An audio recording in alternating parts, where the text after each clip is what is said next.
नमस्कार दोस्तों, आज हम इस वीडियो में देखेंगे 1857 की क्रांति का विद्रोह। 1857 की क्रांति के बारे में जानेंगे, इससे संबंधित जो पृष्ठभूमि है उसको भी देखते हैं। जो 1857 की क्रांति हुई थी, इसके पीछे बहुत सारे कारण रहे थे, उन कारणों को जानते हैं।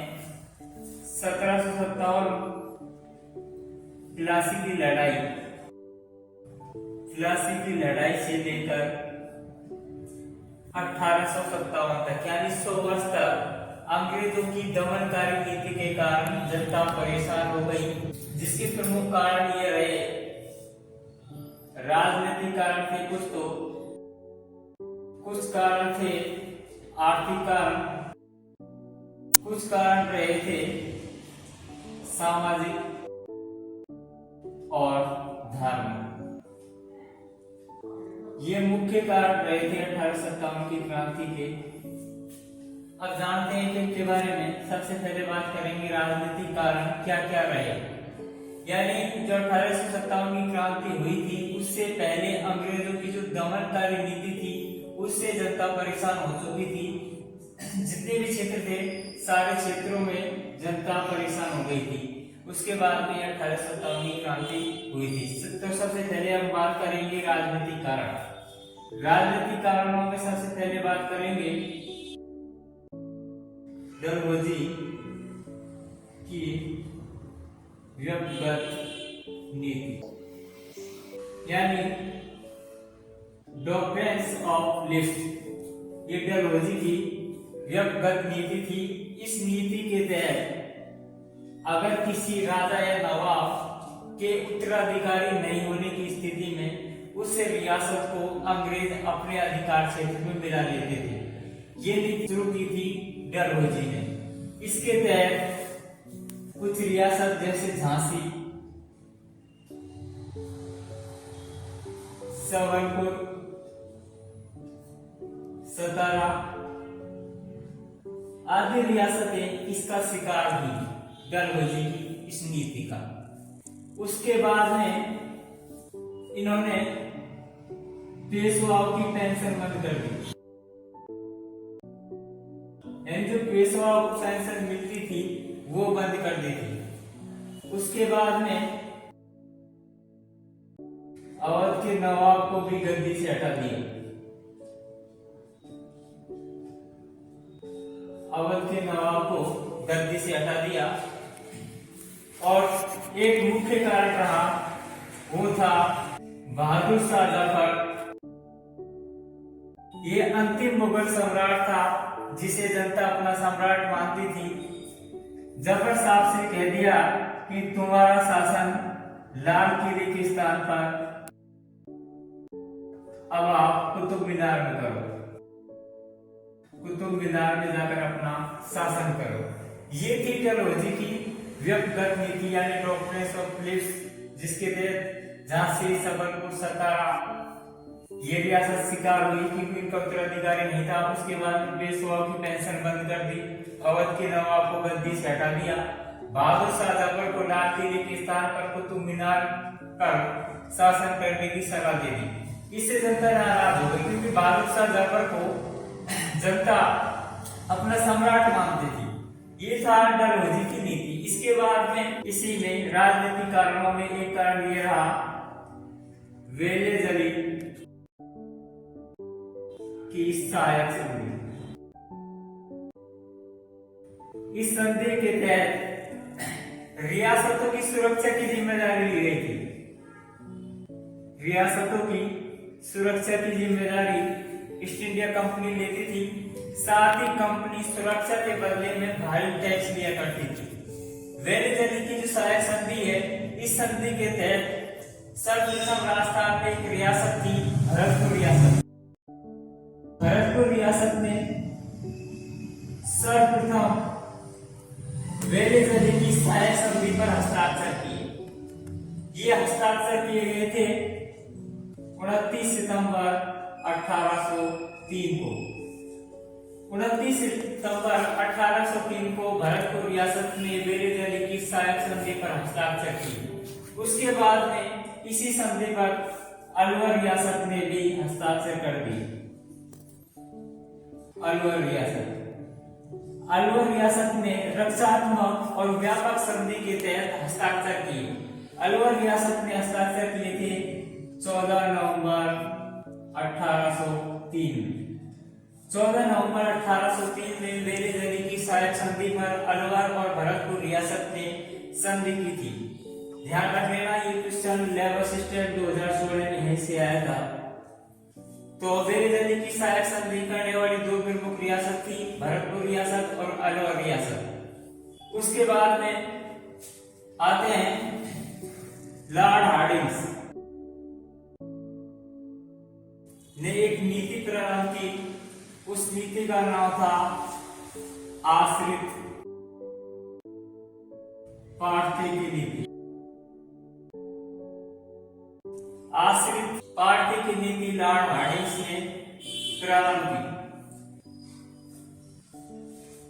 इस नीति के तहत एक तो कोटा रियासत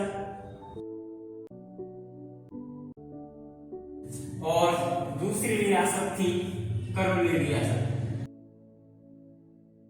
ये दोनों रियासतों ने इस संधि पर हस्ताक्षर किए लॉर्ड हार्डिंग्स की आश्रित पार्थी की नीति पर। कोटा रियासत और करौली रियासत ने 1817 में इन पर हस्ताक्षर कर दिए थे। ध्यान रखना, बेले जली की सहायक संधि पर दो रियासत थी, भरतपुर और अलवर, और लॉर्ड हार्डिंग्स की जो आश्रित पार्थी की नीति थी उस पर कोटा और करौली रियासत ने 1817 में हस्ताक्षर किए थे। ये हो गए प्रमुख राजनीतिक कारण, जिसके कारण जनता में इनकी प्रति रोष उत्पन्न होता रहा अंग्रेजों के प्रति, क्योंकि अंग्रेजों ने जो कंपनी थी उन्होंने कर की रेट बढ़ा दी थी, जिससे जनता पर ज्यादा बोझ पड़ने लगा था। जनता कर से भी परेशान थी, साथ ही ये नई नई नीतियां अपना ली गई थी अंग्रेजों द्वारा। ये हो गया राजनीतिक कारण। फिर बात करते हैं आर्थिक कारण की। जो आर्थिक कारण था, एक तो मुख्य कारण ये था कि अंग्रेजों को, जो अंग्रेज अधिकारी थे, उनको एक तो वेतन अधिक मिलता था, साथ ही उनकी पदोन्नति जल्दी हो जाती थी। एक कारण ये था। दूसरा कारण, मुंबई में इनाम कमीशन का गठन किया गया। इनाम कमीशन के तहत 20,000 ठिकानों को जब्त कर लिया गया तथा अंग्रेजी अधिकार क्षेत्र में मिला लिया गया। उसके साथ ही भू राजस्व की 3 बढ़िया नीतियों को अपनाया गया, जिसमें थी स्थायी बंदोबस्त, मालवाड़ी और रियतवाड़ी। ये 3 भू राजस्व की पद्धति को अपनाया गया, जिससे कर की रेट थी वो बहुत अधिक बढ़ गई थी और किसान इससे परेशान हो गए थे। ये था आर्थिक कारण। इसके बाद में बात करते हैं सामाजिक और धार्मिक कारणों। सामाजिक और धार्मिक कारणों की बात करें तो 1833 के चार्टर अधिनियम में ईसाई धर्म के प्रचार की अनुमति मिली। यानी सर्वप्रथम ईसाई धर्म के प्रसार के लिए 1833 के चार्टर अधिनियम में छूट दे दी गई। उसके बाद ईसाई धर्म के लिए प्रचार के लिए राजकीय खजाने से व्यय किया गया, यानी खर्चा किया गया। ईसाई धर्म के प्रचार के लिए राजकीय खजाने से व्यय किया गया और ईसाई धर्म के प्रचार की अनुमति मिल गई। उसके बाद में 1856 में एक अधिनियम आया, धार्मिक निर्योगिता अधिनियम।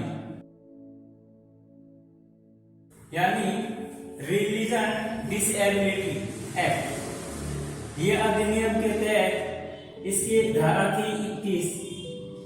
इस धारा के तहत अगर किसी को पैतृक संपत्ति लेनी है या अपने माता पिता की जो संपत्ति है उसको लेना है तो उससे पहले ईसाई धर्म ग्रहण करना पड़ेगा। यानी ईसाई धर्म के प्रचार के लिए ये आर्टिकल, ये सेक्शन लगा दिया गया। धार्मिक नियोगिता अधिनियम के तहत अगर किसी को अपने माता पिता की संपत्ति लेनी है तो उससे पहले ईसाई धर्म ग्रहण करना पड़ेगा। यानी ईसाई धर्म के प्रचार के लिए बढ़ावा देने के लिए एक्ट लाए गए थे। इससे क्या है कि भारतीय जनता काफी परेशान हो चुकी थी। ये थे सामाजिक और धार्मिक। इसके साथ ही एक अंग्रेज अधिकारी था मेगर्स, इसने संसद भवन में खड़े होकर बोल दिया कि हम इंडिया में ईसाई धर्म के प्रचार के लिए आए, इसलिए जनता में इनके प्रति रोष और उत्पन्न हो गया। जो 1857 की क्रांति का तत्कालीन कारण बना था वो कारण था ग्राउंड बेस। ये राइफल थी, ग्राउंड बेस के स्थान पर एनफील्ड राइफल। पहले ग्राउंड बेस राइफल थी, उसके बाद में एनफील्ड राइफल का प्रयोग होने लगा। जो तत्कालीन कारण बना था 1857 की क्रांति का वो था एनफील्ड राइफल। जो ये राइफल थी ये बनती थी चर्बी से और इसमें गाय और सूअर की चर्बी का प्रयोग किया जाता था, जिससे हिंदू और मुसलमान दोनों धर्म भ्रष्ट हो रहे थे। यानी जो तत्कालीन कारण बना था 1857 की क्रांति का वो था एनफील्ड राइफल, यानी ग्राउंड बेस के स्थान पर एनफील्ड राइफल को लाना। आगे बात करते हैं जो ये विद्रोह है इसकी योजना किस प्रकार से बनी थी। इसकी योजना के बारे में एक इतिहासकार हुए हैं सुंदरलाल। सुंदरलाल के अनुसार इसकी योजना कानपुर के पास बिठूर में बनी थी। यानी 1857 की क्रांति की नींव जो रखी गई थी इतिहासकार सुंदरलाल के अनुसार कानपुर के पास बिठूर में बनाई गई थी।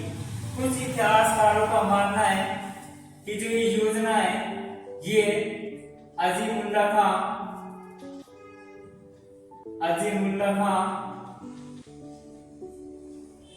व सतारा के राजा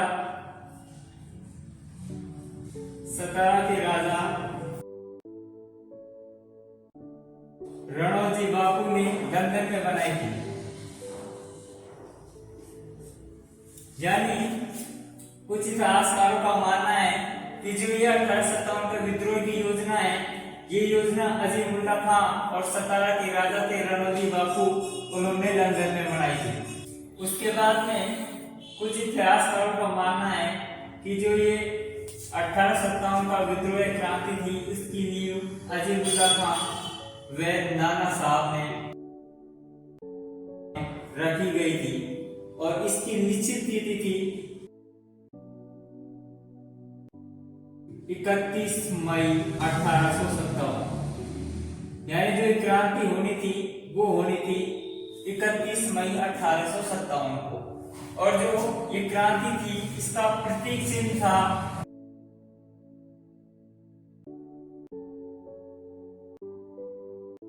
की क्रांति का प्रतीक चिन्ह था कमल और रोटी।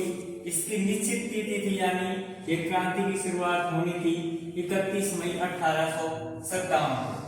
लेकिन उससे पहले एक घटना घटित हुई थी और वो हुई थी 29 मार्च 1857।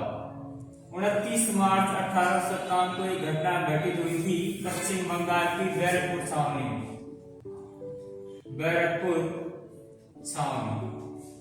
बैरकपुर छावनी में एक घटना घटित हुई थी।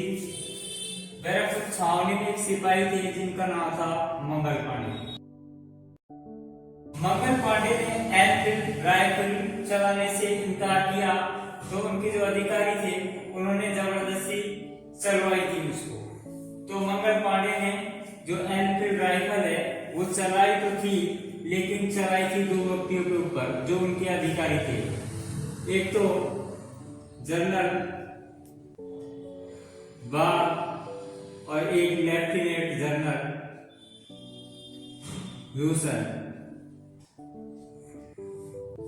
जनरल बाग और ह्यूसन को मंगल पांडे ने उसी एनफील्ड राइफल से खत्म कर दिया। यानी दो ये अंग्रेज अधिकारी थे, ये दोनों अधिकारियों को मार गिराया था एनफील्ड राइफल से।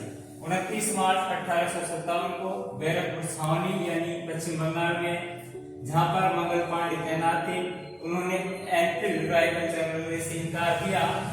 तो जबरदस्ती चलाने पर उन्होंने इसका प्रयोग अंग्रेज अधिकारी जनरल बाग और लेफ्टिनेंट जनरल ह्यूसन के ऊपर कर दिया।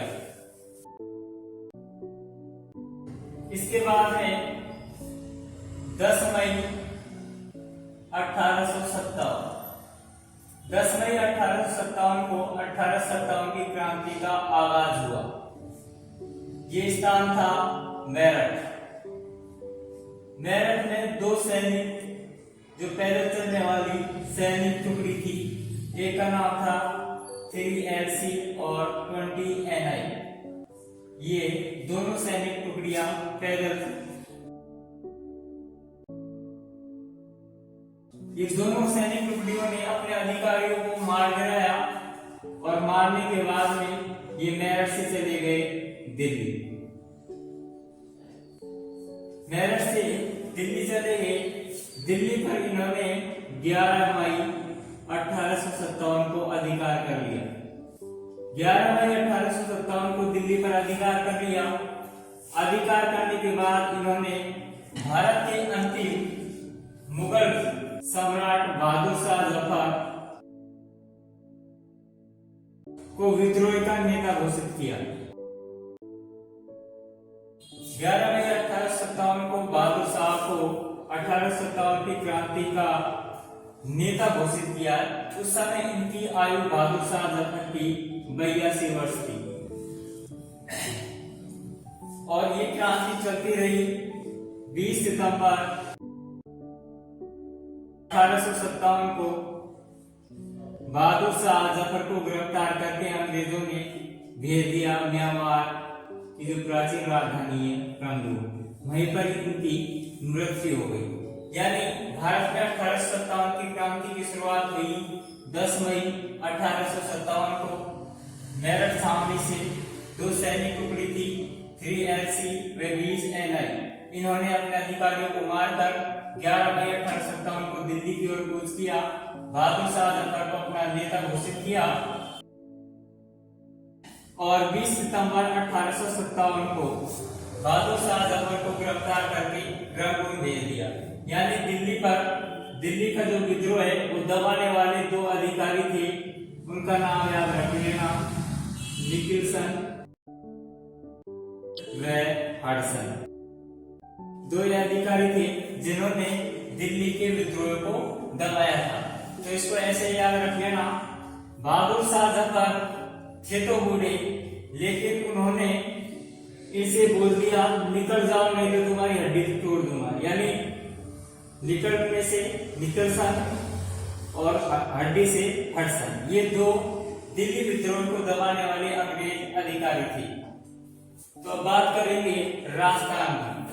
राजस्थान की जो क्रांति है उससे संबंधित कुछ तथ्य है वो अपन याद करने हैं। एक तो सबसे पहले 1857 की क्रांति की सभा में गवर्नर जनरल थे लॉर्ड कैनिंग और राजस्थान के AGG agent to governor general वो थे जॉर्ज पैट्रिक लॉरेंस। 1857 की क्रांति के समय राजस्थान के एजीजी थे। इसके साथ ही क्रांति के समय राजस्थान में 6 सैनिक छावनियां थी, टोटल थी 6। अब कहानी शुरुआत होती है। एक लड़की थी लड़की रहती थी अपने नानी के पास और उसको पसंद आ गया एक लड़का था खैरवाड़ा का। उसकी एक ही जिद थी कि ए नानी ब्याह है खैरवाड़ा। एक ही जिद थी उस लड़की की, ए नानी ब्याह है खैरवाड़ा। ये 6 सैनिक छावनियां थी 1857 की क्रांति के समय। ए से हैरिपुरा, ना से नसीराबाद, नी से नीमच, ब्या से ब्यावर, दे से देवली और खैरवाड़ा से खैरवाड़ा। 1857 क्रांति के समय ये 6 सैनिक छावनियां थी राजस्थान के अंतर्गत। जो नीमच है ये एमपी में था, लेकिन इसकी देखरेख की जिम्मेदारी राजस्थान के एजीजी के पास थी। ये 6 सैनिक छावनियां हो गई। उसके साथ कुछ पॉलिटिकल एजेंट है यानी पीए। पॉलिटिकल एजेंटों को याद रखना है, तो एक तो याद रखना है जयपुर का पीए। जयपुर का पॉलिटिकल एजेंट था विलियम गार्डन। कोटा के थे मिस्टर बर्टन। जोधपुर के थे मेक मेसन। भरतपुर के थे मॉरिसन और सिरोही के थे जेबी हॉल। ये प्रमुख पॉलिटिकल एजेंट थे, इनको याद रखना है। और उदयपुर के थे सोवर्स, तो इनको याद करना है। हाल ही में राजस्थान का ईडन गार्डन बन रहा है, यानी सबसे बड़ा स्टेडियम बन रहा है। वो बन रहा है जयपुर की चौक में, यानी कोलकाता के ईडन गार्डन जैसा बड़ा स्टेडियम कहां पर बन रहा है? जयपुर में। तो गार्डन हो गया कहां पर? जयपुर का पॉलिटिकल एरिया। अब बात करते हैं कोटा की। कोटा से कोर्ट को याद रख लेना, कोर्ट में होती है बटन, यानी कोटा का हो गया बटन। अगला है जोधपुर। जोधपुर का जो पॉलिटिकल एजेंट था पीए, उसका नाम था मेक मेसन। मेक मेसन, तो जोधपुर को ऐसे याद रख लेना कि मारवाड़ के पहले मेक पानी बनाना मिशन, यानी जोधपुर के पहले मिशन बनाते हैं, तो इसको ऐसे याद रख लेना मेक मेसन। उसके बाद में भरतपुर के हो गए मॉरिसन, यानी भरतपुर के मारते बहुत ज्यादा है तो मॉरिसन। उसके बाद में बात करते हैं उदयपुर।